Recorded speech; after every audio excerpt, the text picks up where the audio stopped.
एवढे शिकून काय उपयोग तुझा? शेवटी तुला चपलाच शिवायचं आहे. कसं वाटतं हे ऐकून?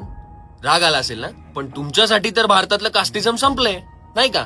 एका ट्रेनी पायलटला सांगितलं जातं की तुझा शिकून काय उपयोग, शेवटी तुला चपला शिवायच्या आहेत, तेही त्याच्या स्वतःच्या ऑफिसमध्ये. वरिष्ठ अधिकारी त्याला म्हणतात की तू विमान चालवायच्या लायकीचा नाहीयेस, तू वॉचमॅन बनायच्या सुद्धा लायकीचा नाहीयेस. आणि हे सगळं कुठल्या खासगी भांडणामुळे झालं असं काही नाही बरं का.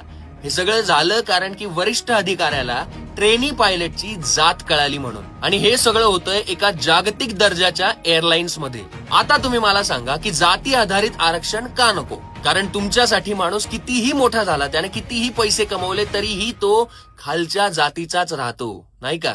हा जो ट्रेनी पायलट होता हा हुशार होता आणि आय बिलीव्ह की वेल्दी फॅमिलीतनं सुद्धा आलेला असेल, तरीही याला जातीवाद कसा चिकटला? आरक्षण हा गरिबी निर्मूलनाचा कार्यक्रम नाहीये आणि जातीवाद हा रुरल नसून कॉर्पोरेट सर्टिफाईड झालाय. आता करा याला विरोध.